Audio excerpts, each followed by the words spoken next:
오늘은 성령 강림절 후 26번째 주일입니다. 우리의 마음과 뜻을 다해 성령 안에서 진리를 따라 하나님 앞에 예배로 나아갑니다.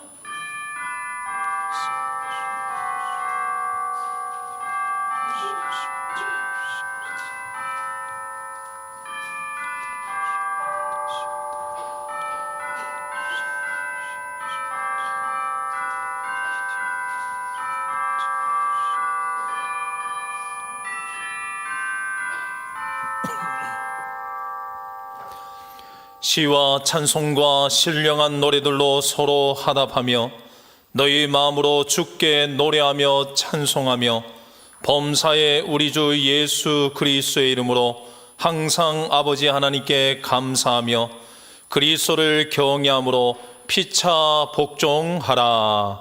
아멘.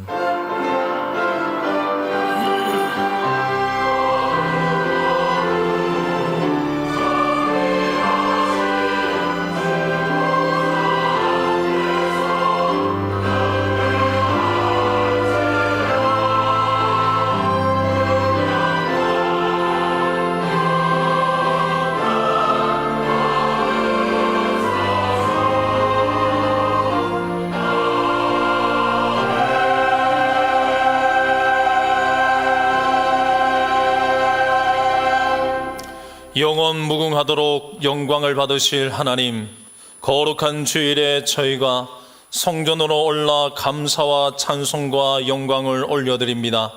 참 마음으로 회개하는 성도에게는 평안을 주시고 연약하여 떨고 있는 심령은 강건하게 붙잡아 주시며 우둔한 자에게는 진리의 말씀으로 깨우치사 지혜롭게 하시고 낙심한 자들에게는 성령의 기름을 부으사 위로와 소망이 넘치게 하시며 고난과 슬픔을 이길 수 있는 굳건한 믿음을 주옵소서.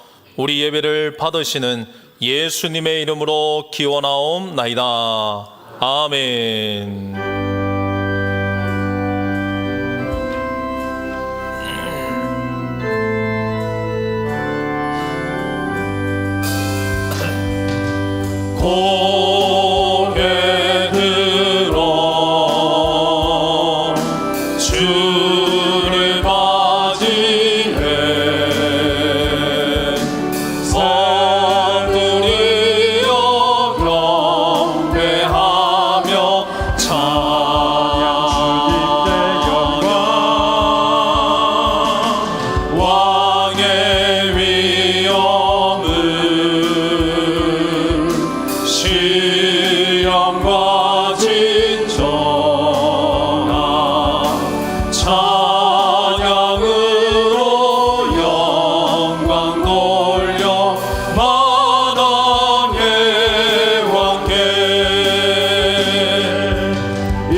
참회의 기도를 드리시겠습니다. 거룩하신 하나님, 저희는 주님의 발자취를 따르며 온전한 신앙생활을 하기 원합니다. 하지만 마음의 소원과는 달리 연약한 육신에 매여 지난 한 주간도 죄악 중에 과하며 살았습니다. 더러운 말은 입 밖에도 내지 말라 하셨건만 샘이 그물을 솟구쳐 냄과 같이 저희 입에서는 온갖 추하고 더러운 말이 드러났습니다. 주인의 명령을 거부하는 나귀처럼 저희는 하나님의 훈계를 받기 싫어하였으며 사명의 짐을 벗어버리고자 떼를 쓰기도 했습니다. 입술로는 하나님을 가까이하며 공경하는 듯 하였으나 마음으로는 하나님을 멀리 떠나 있었습니다. 진리의 말씀대로 순종하며 사는 것이 아니라 사람의 가르침을 따라 헛된 일을 행하면서도 하나님을 경외하는 줄 알았습니다. 주님, 우리가 지은 모든 죄를 용서해 주옵소서. 예수님의 이름으로 참회 기도 드리오며 이제는 우리 입술로 고백의 기도를 계속해 나아갑니다.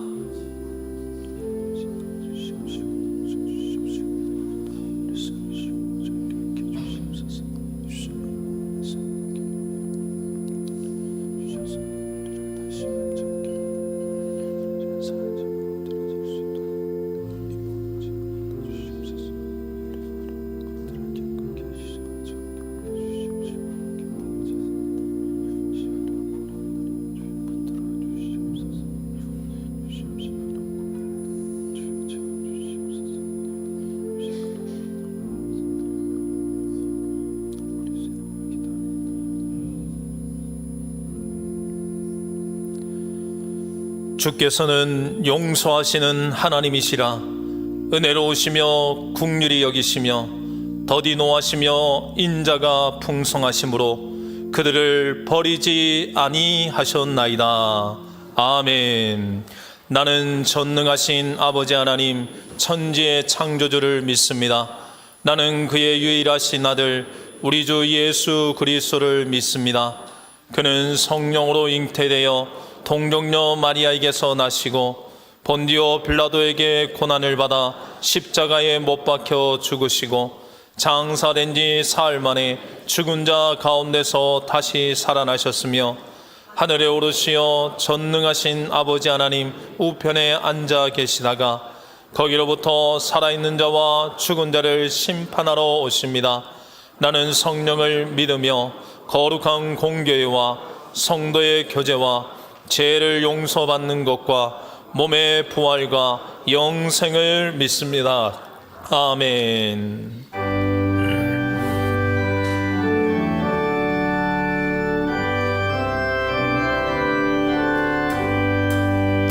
내 주의 나라와 주의 신 성전과 피 흘려 사신 교회를 늘 사랑합니다.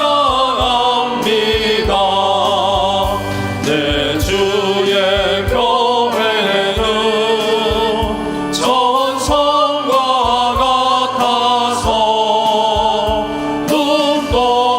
눈동자같이 아끼사 늘 보호하시네. 이 교회 위하여 눈물과 기도로 내 생명 다하기까지 늘 감사합니다. 성도의 교제와 교회의 위로와 구주와 맺은 언약을 늘 기뻐합니다. 하늘의 영광과 베푸신 은혜가 진리와 함께 영원히 지연에 넘치네. 아멘.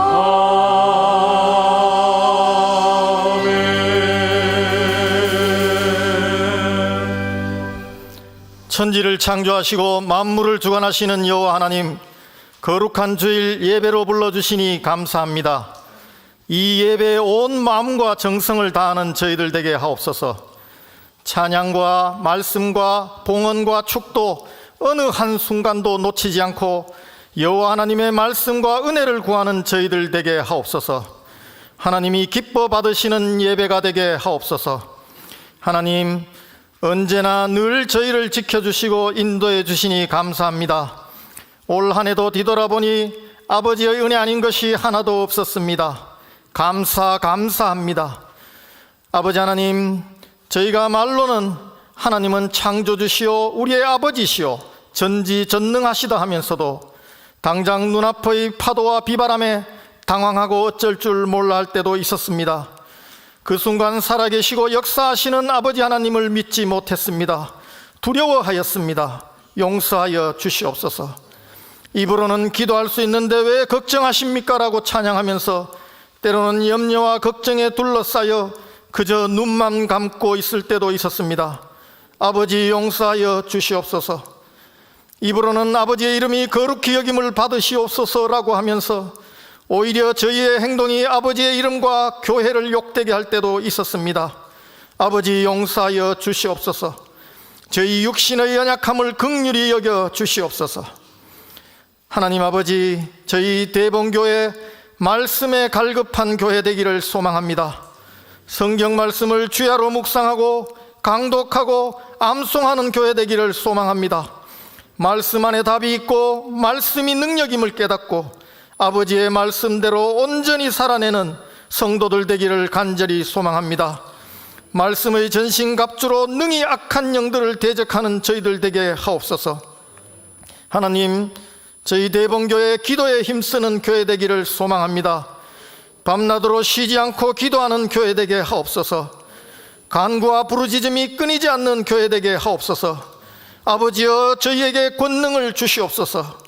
병들을 꾸짖고 불안 염려를 끼치는 사탄을 내어 쫓는 저희들 되게 하옵소서. 하나님, 저희 대봉교회 거룩한 교회 되기를 소망합니다. 내가 거룩하니 너희도 거룩하라, 이 말씀을 따라 아무리 작고 사소한 것일지라도 죄악과는 타협하지 않게 하옵소서. 이만하면 잘 사는 거야 라는 그 사탄의 속삭임에 속지 않게 하옵소서. 주께서 싫어하는 것을 싫어하고 주께서 긍휼히 여기시는 것을 긍휼히 여기는 저희들 되게 하옵소서. 하나님, 저희 대봉교회 성령 충만한 교회 되기를 소망합니다. 성령님 함께하지 않으시면 저희는 아무것도 아닙니다. 그저 목자 없는 양이요 고와 같을 뿐입니다. 저희 대봉교회에 성령 대부흥이 있게 하옵소서. 오순절 다락방에서의 강한 바람 소리 같았고 불의 혀 같았던 그 성령님, 지금 이곳에 오시옵소서. 역사하여 주시옵소서. 대봉교회를 부흥케 하옵소서. 하나님, 지금 세계 각지의 전쟁과 이상기후로 인한 재앙과 전염병과 이단들에 관한 소식들, 어떤 이들은 마지막 때의 징조라고 합니다. 이 마지막 때에 칭찬받는 대봉교회 되게 하옵소서. 너희는 처음 사랑을 버리지 않았구나. 너희는 미지근하지 않고 뜨겁구나. 환난과 궁핍에 있을지라도 실상은 부요한 자라구나. 칭찬받는 교회 되게 하옵소서. 대봉교회 모든 교역자의 직분자들의 영과 삶을 지켜 주시옵소서. 김은혜 담임 목사님 성령 충만하게 하옵시고 말씀과 기도에 권능을 주시옵소서. 하나님과 성도들이 모두 기뻐하는 목회자로 날마다 새롭게 세워져 가게 하옵소서.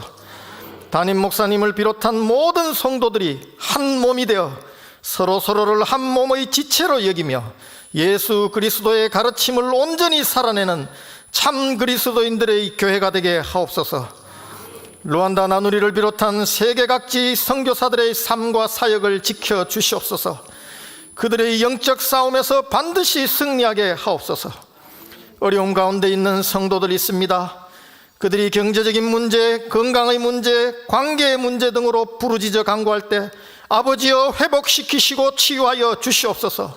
성령의 기쁨과 평안을 주시옵소서. 예배와 공동체를 위하여 보이지 않는 곳에서 묵묵히 봉사하는 수많은 충성된 손길들, 그들을 격려하여 주시옵소서. 흩어진 대봉의 자녀들을 지켜 주시옵소서. 모든 말씀 예수 그리스도 이름으로 기도드립니다. 아멘.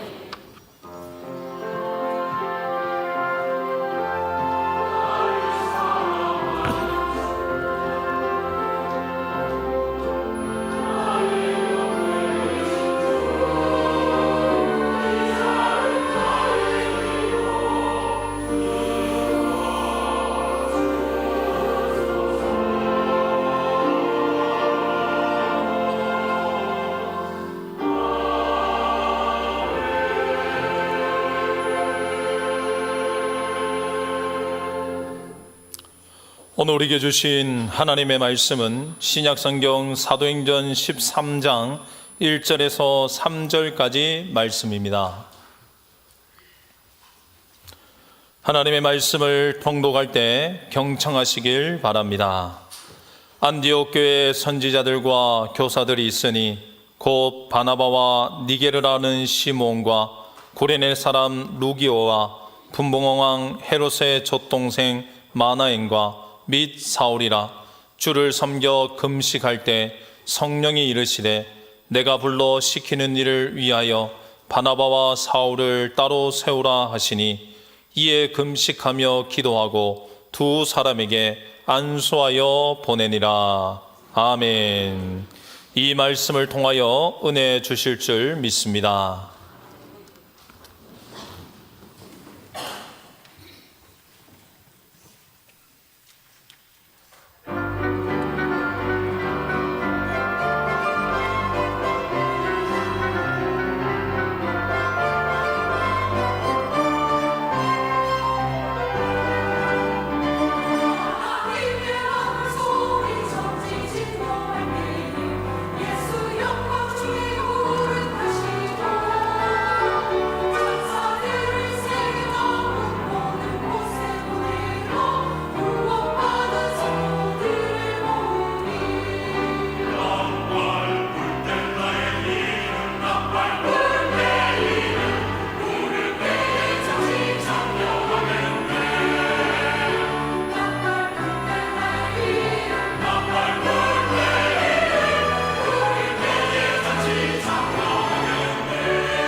아멘.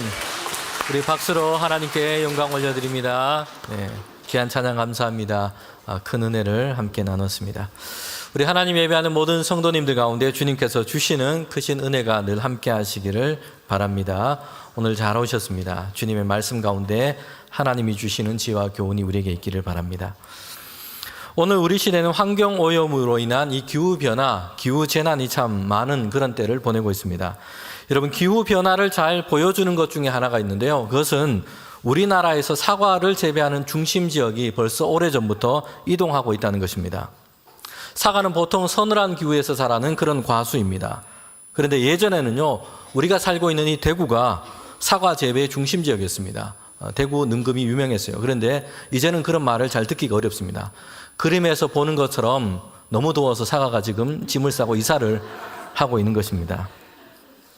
대구 지역에는 예전에는 사과 중심, 재배 중심 지역인데 거의 80% 이상이 사라졌고 지금은 그렇게 재배를 잘 하고 있지 않습니다. 우리나라는 지금 경상북도 산간지방이나 강원도 중심으로 사과가 재배되고 있습니다. 여러분, 그런데 2070년이 되면요, 지금 있는 사과 품종으로는 우리나라에서는 더 이상 재배가 어렵다고 합니다. 연평균 기온이 올라가기 때문에 더 이상 재배가 어렵고 이제 사과를 재배하는 중심 지역이 북쪽으로 계속해서 올라가게 되는 것입니다. 이런 중심의 이동은요, 오늘 사도행전의 말씀에서도 우리가 볼 수가 있습니다. 교회와 선교의 역사를 볼 수 있는데 그 중심지가 지금 중심축이 옮겨져 가고 있다는 것을 보게 됩니다. 처음에는요, 예루살렘과 예루살렘 교회가 시작이었고 중심이었어요. 마가의 다락방에서 기도했던 성도들과 제자들에게 성령이 임했습니다. 그들은 예수님의 부활하심과 그리스도 되심을 밖에 나가서 증거하기 시작했습니다. 믿는 자들이 생겨나기 시작했어요. 예루살렘에는 예수 믿는 사람들이 많아졌습니다. 대대적인 박해와 핍박이 있었지만 흩어진 그곳에서도 예루살렘 교회 성도들은 예수님의 복음을 증거했던 것입니다. 예수 믿는 사람들이 생겨났고 복음 증거, 선교의 중심이 예루살렘 교회를 중심으로 시작되고 진행됐습니다. 성도 여러분, 그런데 사도행전 12장에 보면 그 중심의 축이 점차 이동하고 있다는 것을 보게 됩니다. 그리고 오늘 읽은 이 본문 13장에 보면 본격적인 이런 기점이 새롭게 시작이 되고 있습니다. 그것은 안디옥 교회가 세계 선교를 위한 중요한 역할을 하게 됩니다. 이전까지는요, 예루살렘 교회와 사도 베드로가 중심이 됐어요. 사도행전 이야기가 전반부에는 그래서 예루살렘 교회, 사도 베드로를 중심으로 이야기가 전개됩니다. 그런데 후반부로 가면요, 특별히 13장부터 보면 안디옥 교회와 사도 바울이 중심이 되고 있습니다. 사도행전의 이야기가 이렇게 전개되고 있습니다. 이것은 하나님께서 교회와 선교 사역 가운데 그 중심에 누구를 지금 두고 쓰시는지를 잘 보여주고 있습니다. 성도 여러분, 이 사도행전의 역사만 그런 것이 아니고요, 지금까지 교회와 선교의 역사를 보면 그렇습니다. 유럽에서 미국으로 그 중심이 이동했고요, 그리고 후에는 아시아 중에서도 우리나라가 중심적인 그런 역할을 감당하고 있기도 합니다. 한국의 교회들은 부족한 점들도 많고요, 변화되어야 할 부분들도 사실 많습니다. 그러나 교회에 속한 성도들로서 우리는 한국 교회에 대한 사랑하는 마음 또한 자긍심을 가질 필요가 있습니다. 우리나라는 식민 지배를 당했기도 했고요, 전쟁이 있기도 했습니다. 그런데 이런 어려움을 다 극복하고 전 세계에서 유례 없이 근대화와 세계화와 민주화를 이뤄낸 나라가 우리나라입니다. 여러분, 그런데 여기서 부인할 수 없는 것은요, 기독교와 교회가 이를 위해서 아주 중요한 역할을 해오고 있다는 것입니다. 3.1운동과 독립운동의 중심이 되었던 것이 교회였고요, 기독교와 교회가 전국에 많은 병원과 학교를 세워나갔습니다. 가난하고 어려운 이들을 돌보는 구제사역에도 앞장섰습니다. 뿐만 아니라 한국교회는 신앙에 있어서는 순수한 복음과 영혼 구령의 열정을 가지고 있는 교회입니다. 그래서 세계 선교에서 아주 놀랍게 그 열심을 가지고 세계 선교에 기여하고 있습니다.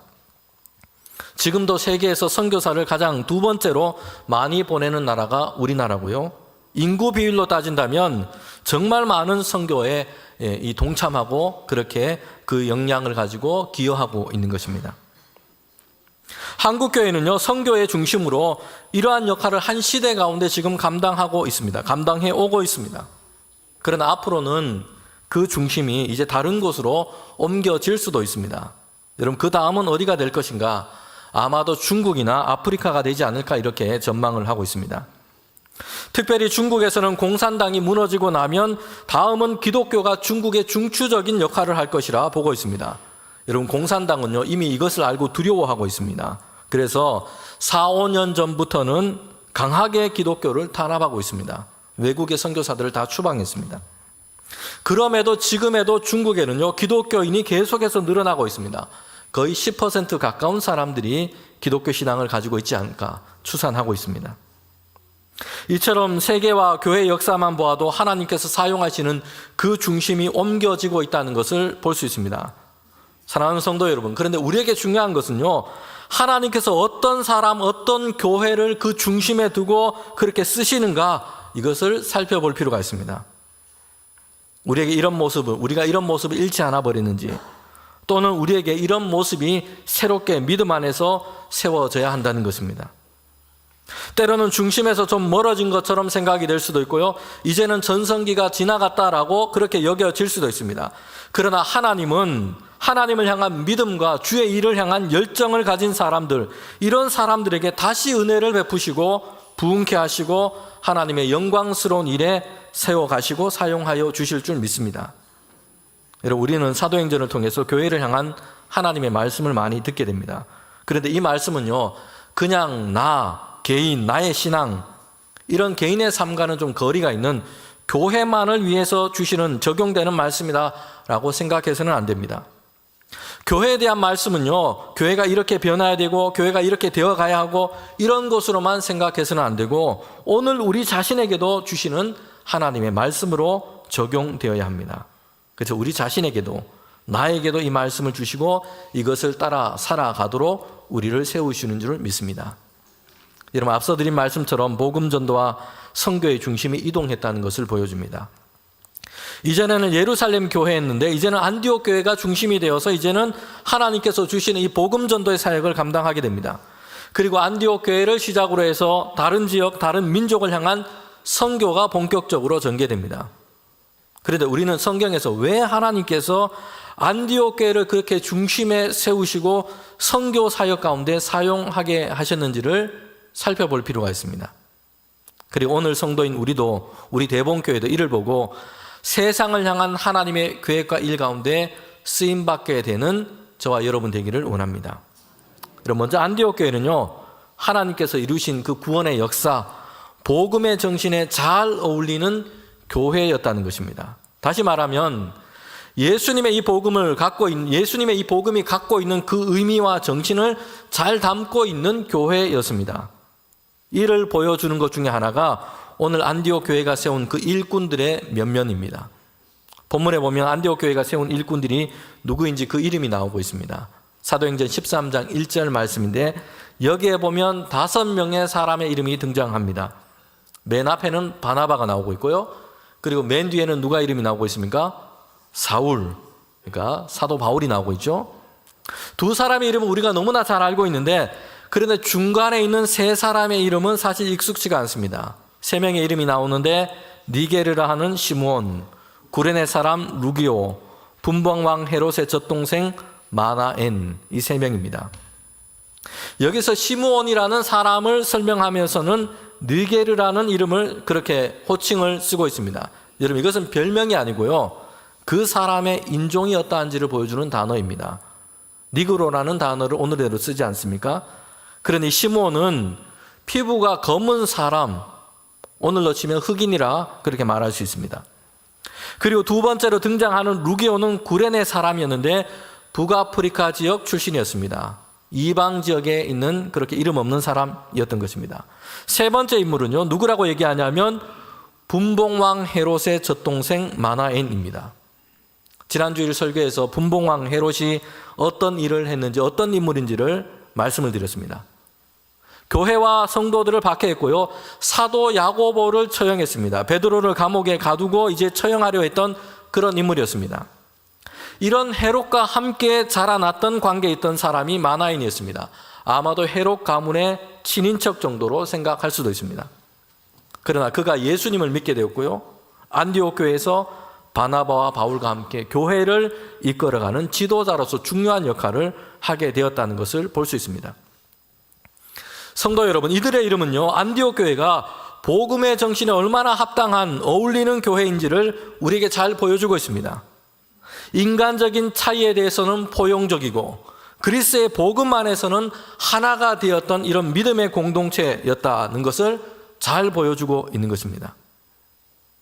여러분, 오늘 우리의 상황에 가져와서 한번 생각해 보면요, 우리나라에도 오늘날 이 외국에서 온 이민자들도 많고요, 외국인 근로자들도 많습니다. 그런데 그런 분들이 이제 교회 와서 함께 신앙생활을 하게 된 것입니다. 성도 여러분, 그런데 교회 성도들이요, 그들을 교회 지도자로, 리더로 택하여 세웠다는 것입니다. 장로가 되고 목사가 되었다는 것이요. 성도 여러분, 이것은 21세기인 오늘날에도 사실 잘 볼 수 없는 일입니다. 세계화되었다고 얘기하는데 오늘날에도 이런 일은 사실 잘 없습니다. 교회 안에서 다수가 아닌 다른 민족, 다른 인종, 그런 사람인데 교인들이 환대하고 함께 교제하고 격이 없이 가까이 어울리고 지내는 것, 이 정도도 흔하지 않습니다. 여러분, 그런데 그런 사람을 교회 지도자로 택하여 세웠다는 것이요. 안디옥 교회가 그런 교회였던 것입니다. 이것은 안디옥 교회가 얼마나 복음의 정신에 어울리는 교회인가를 잘 보여줍니다. 예수님의 이 복음은요, 특정한 인종, 특정한 나라를 위한 구원의 소식이 아닌 것입니다. 예수님을 그리스도로 믿고 고백하는 모든 이들에게 하나님께서 열어주시는 구원의 복된 소식입니다. 예수님의 이 복음 위에 세워진 교회, 이 복음만에 모이는 교회는요, 그러기에 인종, 신분, 민족의 차이로 나눠질 수가 없습니다. 이런 것으로 담을 쌓고 높고 낮음을 구별할 수 없는 것입니다. 안디옥 교회는 이런 복음의 특징과 정신에 어울리는 그런 교회였다는 것입니다. 여기서 우리는 세계 선교를 향한, 복음 전도를 향한 예루살렘 교회가 아니라 왜 하나님께서 안디옥 교회를 그 중심에 서서 쓰시는지를 알 수가 있습니다. 하나님께서는 세계 선교와 전도의 중심에 예루살렘 교회가 아니라 안디옥 교회를 그렇게 중심으로 삼으셨던 겁니다. 그 이유가 여기에 있는 것입니다. 안디옥 교회는 예루살렘 교회가 진작에 갖지 못했던 이런 모습을 가지고 있었습니다. 성도 여러분, 이 예루살렘 교회는요, 유대인이 아니고 이방인에게 복음이 증거되는 것, 이것을 보고는, 이런 소문을 듣고는 두려워하고 먼저 염려했습니다. 이방인들에게 전도가 되고 그들이 함께 모이고 함께 그리스도 안에서 예배한다라는 소식을 들었을 때 기뻐하고 놀라워하기보다는 먼저 염려했던 것이 예루살렘 교회였던 겁니다. 어떻게 이런 일이 있을 수 있느냐? 뭔가 문제가 없는가? 사람들을 그렇게 보내기에 바빴던 것입니다. 우리는 예루살렘 교회의 이런 모습을 사도행전 몇몇 장면에서 볼 수 있습니다. 빌립 집사가 이 박해를 피해서 사마리아 성에 가서 전도를 했어요. 그리고 사마리아 성에 사는 사람들이 예수님을 믿고 영접하게 됩니다. 그러니까 예루살렘 교회는 사람을 보냅니다. 거기에서 어떻게 지금 이 일이 되고 있는지를 좀 살펴봐라 라는 것입니다. 안디옥에서도 마찬가지였습니다. 이방인들에게도 전도를 하고 그들이 믿고 교회 성도가 되었습니다. 세례를 받게 되었습니다. 이방인들도 예수님을 그리스도로 영접하고 주님께로 돌아오는 일이 있었던 겁니다. 여러분, 이 소식과 소문을 듣고 예루살렘 교회에서 다시 또 사람을 보내게 된 겁니다. 축하하고 잘하고 있고 격려하고 있고, 여러분, 이것보다 앞서는 마음이 뭐였냐면 염려하는 것이었습니다. 이래도 괜찮은가? 이래도 되는가? 이게 무슨 일인가? 이런 마음으로 사람을 보냈던 겁니다. 예루살렘 교회는요, 이처럼 하나님께서 예수님을 통해서 이루신 그 구원의 사건, 그 복음이 갖고 있는 그 넓고 깊은 그것을 잘 이해하지 못했던 것입니다. 하나님은 유대인들만 구원시키려고 예수 그리스도를 보내신 것이 아니었습니다. 유대인이든 헬라인이든 로마인이든 자유인이든 노예이든 이것으로 판단하지 않으신 것입니다. 예수님을 그리스도로 믿고 그 은혜를 의지하여 하나님께로 돌아오는 자는 하나님의 자녀를 삼으시겠다라고 말씀하신 것입니다. 예루살렘 교회는 이런 복음의 본질적인 특징, 그 넓이를 잘 알지 못했습니다. 그래서 자꾸 유대인이라는 그들의 전통과 틀로 되돌아가서 이렇게 생각하고 고집했던 겁니다. 여러분, 이에 비해서 안디옥 교회는요, 유대인들이 있는가 하면 헬라인도 있고요, 다른 인종, 다른 민족 사람들도 함께 모입니다. 뿐만 아니라 오히려 다수가 아닌데 그 민족과 인종인데도 그들을 교회 일꾼으로 세웠다는 것이요. 그들이 교회의 리더로서, 지도자로서 택하여 세우고 그 역할을 잘 할 수 있도록 그렇게 한 것입니다. 성도 여러분, 이것이 예수님의 복음이 갖고 있는 본질적인 특징에 합당한 교회의 모습입니다. 그리고 하나님은 이런 안디옥 교회를 복음 전도와 선교를 위한 중심적으로 사용하고 있다는 것이에요. 성도 여러분, 우리 교회는 안디옥 교회와 그 성도들의 모습을 보면서 어떤 생각이 드십니까? 그리고 우리 자신과 우리 교회를 보면 여러분 어떤 생각이 드십니까? 안디옥 교회 이런 모범을 가지고 있는 것 같습니까? 아니면 그렇지 못한 것 같습니까? 예수님의 그 복음이 모든 민족, 모든 사람을 다 품고 하나님의 은혜와 긍휼을 전하고 있는 것, 이 모습이 우리에게 있습니까? 우리 교회도 우리 자신들도 여러분 그렇게 되어 가야 할 줄 믿습니다. 인간적인 이런저런 이유로 네 편, 내 편, 주류와 비주류를 자꾸 나누고 가까이 할 사람, 멀리 할 사람을 분류하고 여러분 이렇게 하지 않고요. 그리스도를 믿고 고백하는 그 신앙 안에서 우리가 하나가 되어서 함께 주님을 예배하고 기뻐하며 주의 일하기를 힘쓰는 우리 모두가 되기를 원합니다. 여러분 안디옥 교회의 이 일종의 이 파격적인 모습은요, 교회 집사와 리더들을 세운 것에만 그치고 있지 않습니다. 오늘 본문에 보면 바나바와 바울을 따로 세웠다라고 말씀하고 있어요. 왜 두 사람을 따로 세운 겁니까? 선교사로 파송하기 위해서였습니다. 사도행전 13장 2절에 보면 이렇게 말씀합니다. 주를 섬겨 금식할 때에 성령이 이르시되 내가 불러 시키는 일을 위하여 바나바와 사울을 따로 세우라 하시니. 안디옥 교회에서는요, 성도들이 주를 섬기면서 금식까지 하면서 기도했습니다. 목회자들과 지도자들만 기도한 것이 아니고요, 안디옥 교회에 속한 모든 성도들이 주를 섬기면서 기도했어요. 그들은 어떻게 무엇을 기도했을까요? 어떻게 우리가 주님을 섬기며 어떻게 우리가 주의 일을 할 수 있을지 하나님의 뜻을 구했던 것입니다. 여러분 그때에 성령께서 그들에게 감동과 말씀을 주실 것이에요. 바나바와 바울을 따로 세워서 복음 전도를 위해서 선교를 위해서 보내라 라는 것입니다. 사랑하는 성도 여러분, 지금 누구를 파송하겠다고 지금 얘기를 하고 있는 겁니까? 바나바와 바울이에요. 여러분 바나바와 바울이 어떤 사람입니까? 지금 안디옥 교회 안에서는 하나님의 말씀을 가리키고 성도들을 돌보고 목회를 하고 있습니다. 그들은 안디옥 교회 안에서도 가장 중심적인 역할을 하고 있는 사람들입니다. 바나바와 바울이 안디옥 교회에서 어떤 역할을 했는지 사도행전 11장 24절부터 26절에 보면 잘 알 수 있습니다. 바나바에 대해서는 이렇게 얘기를 하고 있습니다. 그는 착한 사람이고 성령과 믿음이 충만한 사람이라서 큰 무리가 주님께로 돌아왔다라고 얘기를 하고 있어요. 바나바를 통해서 안디옥 교회에 큰 부흥이 이루어지게 된 것입니다. 바나바는 예수님을 닮은 좋은 인격과 성품을 가지고 있었습니다. 사람들에게 칭송을 받는 인물이었어요. 그래서 바나바를 보고 예수님을 믿고 성도가 된 사람들이 많았다는 것이요. 하나님은 안디옥이라는 이 도시 안에서 교회가 힘을 얻고 전도가 되고 부흥하는 일에 바나바를 그렇게 사용하신 것입니다. 오늘 저와 여러분이 우리 교회 안에서 우리가 살고 있는 삶의 현장에서 여러분 이렇게 되어지기를 원합니다. 바나바 때문에 상처를 받고 마음이 상하고 이렇게 되지 않았고요, 바나바를 보고 함께 예수 믿기로 작정한 사람들이 많았어요. 그리고 바나바 덕분에 신앙생활을 잘하고 이런 사람들이 많아졌다는 것입니다.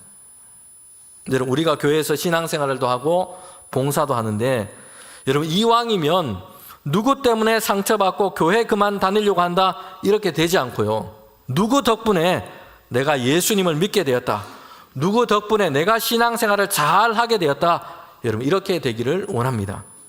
누구 때문에 시험 들었다라는 말 듣지 말고요, 누구 때문에 정말 예수님을 잘 믿는 것이 내게 도전이 되었다, 저렇게 신앙생활을 해야 되겠다 이런 결심을 하는 계기가 되었다, 여러분 이런 이야기를 듣기를 원합니다.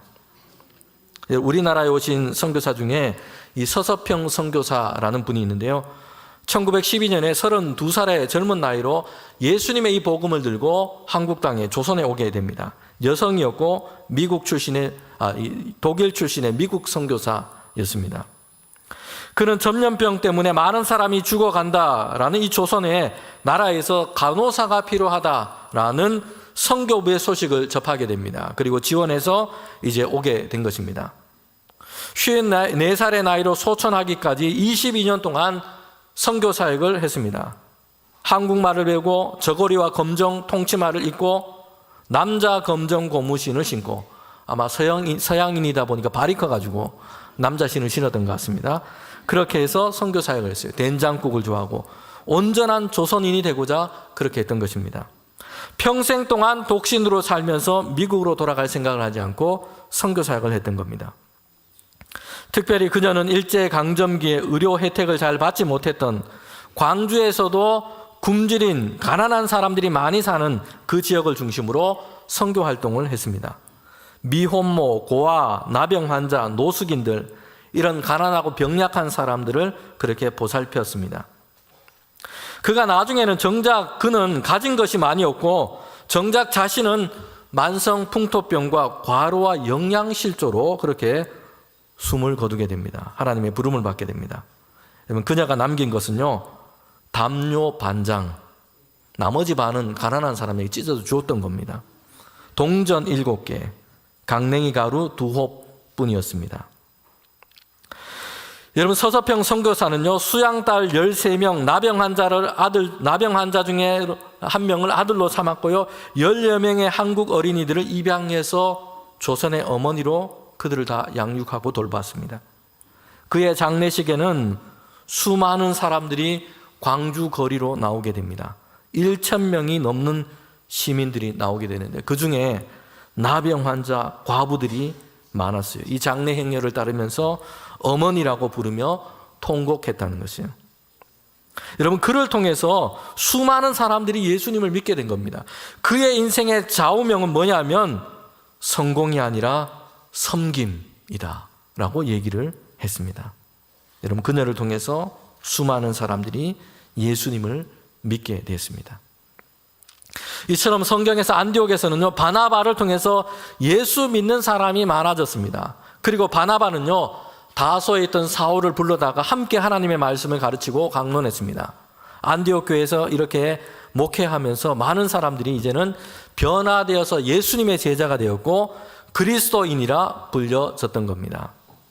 안디옥 교회의 지도자로서 안디옥 교회 안에서 이렇게 목회를 했던 것입니다. 성도 여러분, 그런데 오늘 본문에서 지금 어떤 일을 지금 말씀하고 있는 겁니까? 안디옥 교회 성도들이 주님을 섬기고 주의 일을 위해서 금식하기 하고 기도했을 때였습니다. 성령께서 그들에게 주시는 말씀이 뭐냐 하는 것입니다.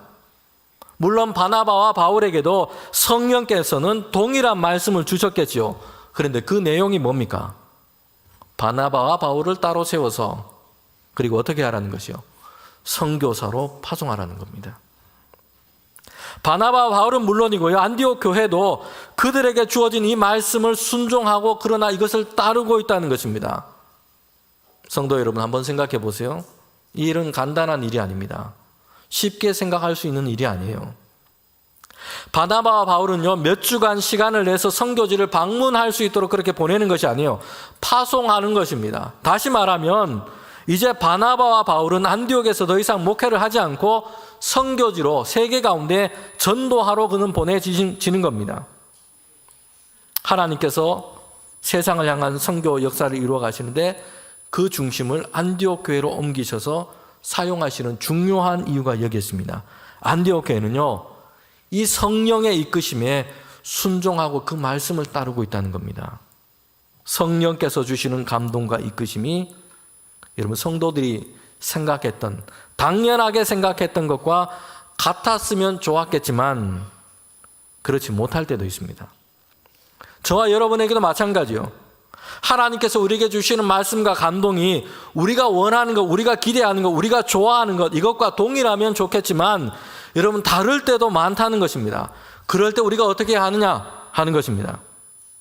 안디옥 교회 성도들 중에 다수가 원하는 것은요, 바나바와 바울이 그들과 함께 있는 것이요, 안디옥 교회에 있으면서 성도들을 가르치고 목회하는 것입니다. 안디옥 교회는요, 바나바와 바울이 그들과 함께 있어서 일어난 이 변화들을 기뻐하고 있습니다. 그들이 가르치고 전하는 하나님의 말씀을 통해서 삶이 변화되고 믿음이 성장해 갔습니다. 믿는 자들이 많아졌고요. 교회는 부흥해 갔습니다. 바나바와 바울은 안디옥 교회를 위해서 정말 유익하고 좋은 지도자들이었습니다. 그런데 성령께서 주시는 말씀이 그 이끄심이 어디에 있습니까? 바나바와 바울 둘 중에 한 사람도 아니고 두 사람 모두를 다 보내는 것이었어요. 선교와 복음 전도를 위해서 보내는 것이었습니다. 여러분, 안디옥 교회와 성도들의 입장에서는요, 그들 자신을 생각할 때는 성령께서 주시는 이 말씀이 좋고 유익한 것으로 당장에 생각되기가 어렵습니다. 기꺼이 받아들이기가 어렵다는 것이요. 안디옥 교회도 그렇지만 바울과 바나바 입장에서 생각해 봐도 그렇습니다. 인간적인 어떤 판단으로 생각해 보면 안디옥 교회에 그냥 머무는 것이 더 좋아 보입니다. 목회가 어렵거나 정말 힘들게 하는 사람들의 이 등살 때문에 힘들거나 괴롭게 하는 성도들이 많고 그래서 내가 여기보다는 다른 교회로 옮겨가는 게 좋겠다, 이런 생각이 들면 모르겠습니다. 여러분, 그런데 그렇지 않았어요. 이미 교회는 잘 세워져 가고 있고요. 그들의 목회는 안디옥 안에서 제대로 영향력을 지금 발휘하고 있습니다. 전도와 목회의 결실이 지금 많이 그렇게 맺어지고 있습니다. 보람도 있습니다. 그런데 성령께서 주시는 감동과 말씀은요, 안디옥을 떠나서 선교하라는 것이요. 여러분, 이럴 때 바나바와 바울, 안디옥 교회는 어떻게 반응하고 있는가 하는 것입니다. 물론 그들 모두에게도 이것은 쉽지 않은 일이었습니다. 여러분, 그래서 성령께서 주시는 이 감동과 말씀을 듣고는 오늘 본문에 보면 3절에 보면 다시 금식하고 기도했다라고 얘기하고 있어요. 그 말씀을 따라서 순종하는 게 처음에는 쉽지 않은 것입니다. 마음이 어려운 것이에요. 그래서 다시 금식하고 기도했어요. 그리고 그 말씀을 따라서 순종하고 행하고 있다는 것이에요. 하나님이 기뻐하시고 우리에게 요구하시는 그 믿음은요, 우리에게 듣기 좋고 이해가 잘 되고 당장에 유익해 보이고 이런 말씀을 따르는 것으로 결정되지 않습니다. 여러분, 그것은요, 누구나 다 순종할 수 있고 따를 수 있습니다. 그러나 우리에게 요구되는 믿음의 순종은요, 잘 이해가 되지 않고 그렇게 하면 내가 지금 생각하고 판단하기에는 좀 당장에 유익이 되지 못할 것 같고 어려울 것 같기도 합니다. 그런데 하나님이 원하시는 것이고 하나님의 말씀에 합당하면 순종하고 따르는 것입니다. 여기에 믿음의 순종이 드러나게 되는 것입니다. 그리고 이런 믿음과 순종이 있는 자를 하나님은 하나님의 복 가운데 세우시고 그런 사람을 하나님이 계획하시는 영광스러운 일 가운데 사용하여 주시는 줄 믿습니다. 여러분, 안디옥 교회가 바나바와 이 바울을 보내는 것은요, 안디옥 교회로만 본다면 사람의 생각으로는 이게 손실이 될 수밖에 없다라는 생각이 듭니다. 안디옥 교회는 지금 성장하고 있고요, 발전하고 있습니다. 성도들은 예수님의 제자로 변화되고 있습니다. 거기에는 물론 하나님께서 주시는 은혜가 있습니다. 그러나 하나님은 바나바와 바울을 사용하셔서 이 일을 지금까지 행하셨던 겁니다.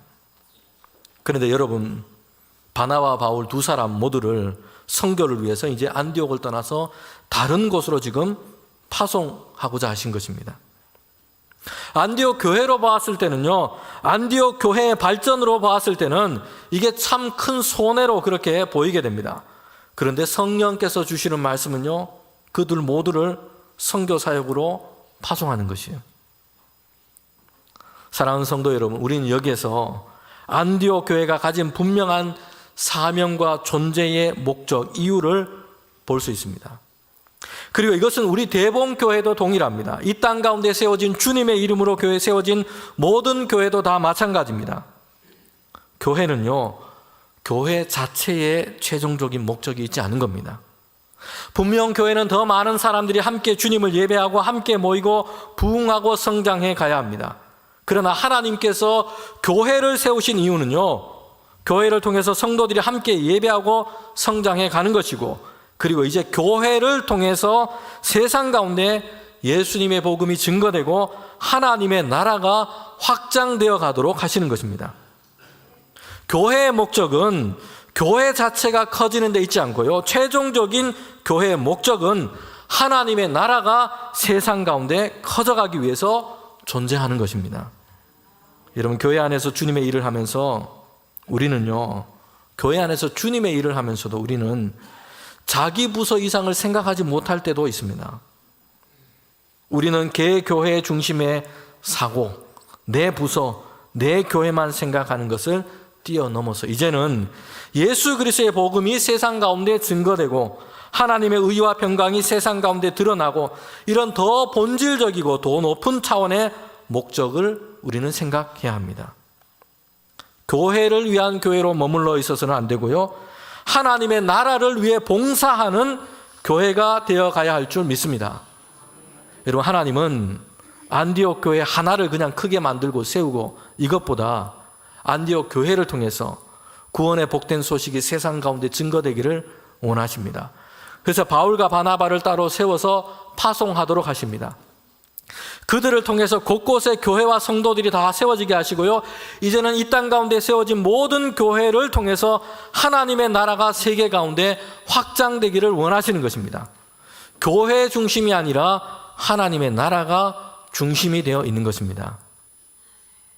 우리는 무엇을 중심으로 생각하느냐, 우리는 어디에 맞춰져 있느냐, 이것은 매우 중요합니다. 저희 집에는요, 어릴 적부터 먹는 것을 참 좋아하는 아이가 하나 있습니다. 제가 이름을 말하면 안 될 것 같습니다. 여러분, 그래서 어릴 적에 모든 명절을 음식 중심으로 생각을 합니다. 추석이면 송편 먹는 날, 설날은 떡국 먹는 날, 정월 대보름은 찰밥 먹는 날, 이렇게 다 기억을 하고 있더라고요. 여러분, 우리는 뭘 중심으로 지금 생각하고 신앙생활하고 우리 교회는 무엇을 중심으로 세워져 가고 있습니까? 저는 이것이 교회를 위한 말씀이지만 동시에 성도 개인의 삶과 인생을 향한 하나님의 말씀이다라고 생각합니다. 사랑하는 성도 여러분, 성도들은요, 이제 예수님의 복음과 하나님의 나라를 중심으로 생각하고 살아가는 이들입니다. 나만을 위한 삶을 벗어나지 못하고 거기에 매여서 일생을 살아가면 안 됩니다. 하나님의 나라를 위한 삶으로 살아가게 되기를 원합니다. 우리의 기도와 신앙생활이 개인의 만족, 개인의 기쁨으로만 또는 내가 잘 되고 우리 집이 잘 되는 것에만 몰두하지 않고요, 우리를 통해서 주님 일하소서, 우리를 통해서 하나님의 영광이 세상 가운데 드러나게 되기를 원합니다. 우리의 기도가 여기에 있기를 원합니다. 우리를 통해서 하나님의 나라가 세상 가운데 확장되고 예수님의 복음이 사람들에게 전해 증거되고 하나님의 의와 평강이 세상 가운데 드러나게 되기를 원합니다. 세상을 향해 품으신 하나님의 크고 놀라운 일들을 우리와 우리 교회를 통해서 세상 가운데 드러나게 되기를 주님의 이름으로 소원하고 축복합니다. 함께 기도드리겠습니다.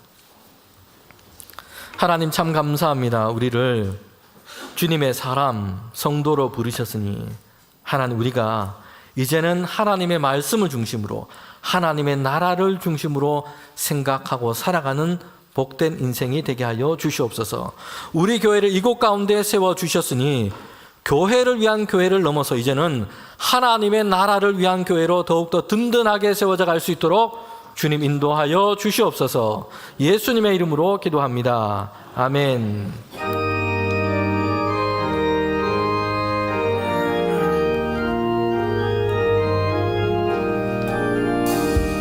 시온 성과 같은 교회, 그의 영광 한없다. 허락하신 말씀대로 주가 친히 세웠다. 반석 위에 세운 교회, 흔들 차가 누구랴.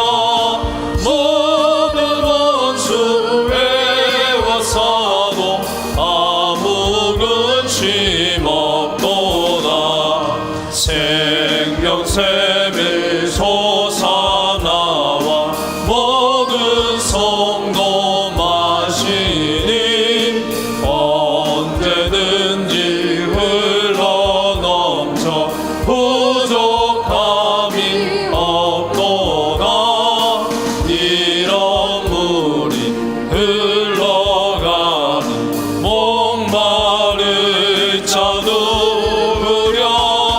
주의 은혜 부족하 넘치고도 넘친다. 주의 은혜 내가 받아 시온 백성 되는 때 세상 사람 비방해도 주를 찬송하리라.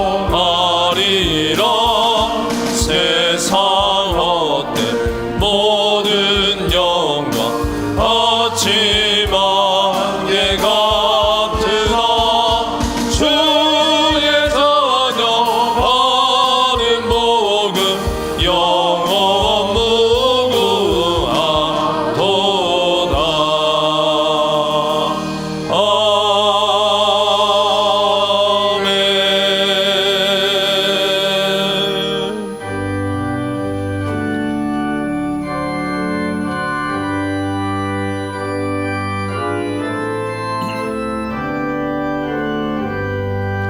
나의 보아 드리님 주여 받아 주셔서 하늘나라 위하여 주 뜻대로 쓰소서.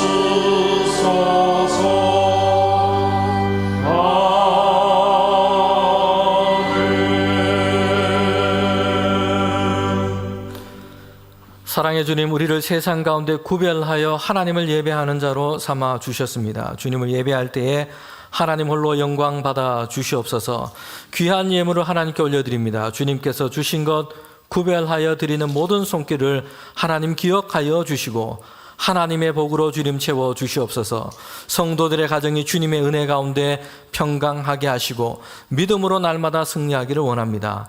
일터와 삶의 현장 가운데 주님 동행하여 주셔서 하나님의 뜻 가운데 날마다 형통할 수 있도록 인도하여 주시옵소서. 어려운 가운데 있는 자, 시험 당하고 있는 성도들, 날마다 근심과 염려 가운데 하나님 그렇게 눌려 있는 자들을 하나님 기억하여 주시고 주님의 손으로 붙들어 주시옵소서. 회복시켜 주시옵소서. 하나님 인도하여 주시옵소서.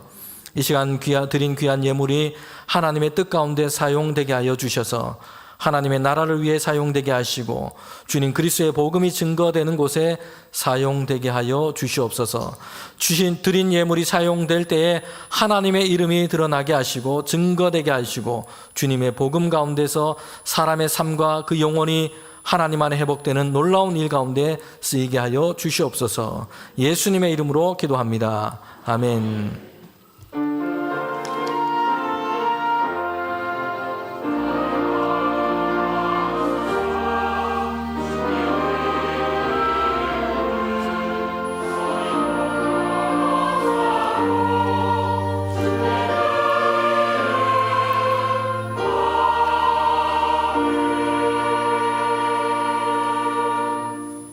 우리 자리에 앉으시면 오늘 예배드리며 등록하신 새 가족이 있습니다. 우리 소개할 때 환영하도록 하겠습니다. 남세진 성도께서 인도해 주셨습니다. 우리 남유경 성도님 예배하며 오늘 등록했습니다. 우리 잠시 자리에 일어서시면 우리 환영하도록 하겠습니다. 환영하겠습니다. 네.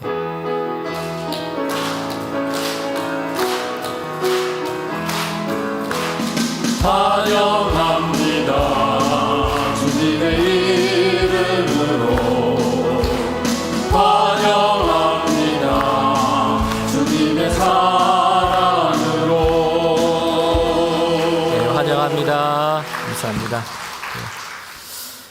네, 우리 교회 소식을 전하도록 하겠습니다. 오늘은 성령 강림절 후 26번째 주일입니다. 그리고 오는 금요일에는 금요 기도회가 있습니다. 우리 모든 성도님들 함께 오셔서 기도하고 또 우리 은혜 받는 시간 되면 좋겠습니다. 2025년 내년도 우리 교회를 섬길 우리 동역자 사역 지원서를 받고 있습니다. 우리 교우들께서 함께 기도하시고 또 우리 교회 섬길 부분들을 잘 생각하셔서 신청해 주시면 좋겠습니다. 우리 모든 교우들이 함께 주의 일에 섬기고 동역하면 좋겠습니다. 항존직 은퇴 예식 일정이 변경되어서 알림을 드립니다. 12월 1일 찬양 예배 때 은퇴 예식 있습니다. 네, 교우 소식입니다. 이사한 가정이 있습니다.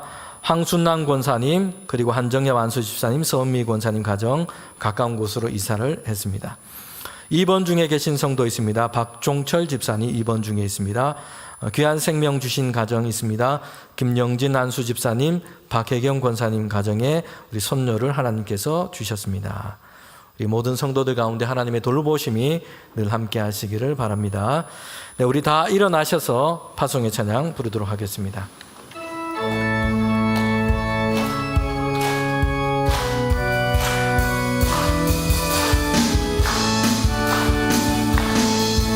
나의 반석이신 하나님, 내가 진 모든 것 완전하시니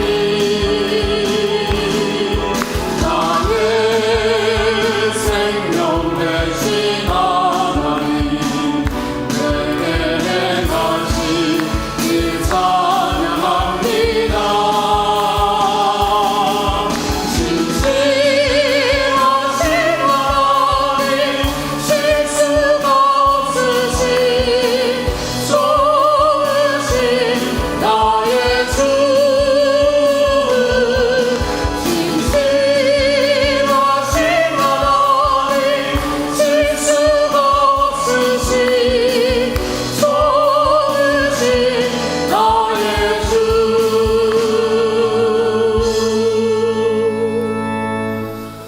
지금은 우리 주님 예수 그리스도의 은혜와 하나님의 그 크신 사랑과 성령의 교통하심이 우리 교회가 하나님의 나라를 위하여 봉사하는 교회로 세워져 가기를 원하며, 함께 기도하며 함께 성령의 인도하심을 구하며 함께 주를 위하여 일하기를 원하는 우리 모두 가운데 지금부터 영원토록 함께 하시기를 간절히 축원하옵나이다. 아멘.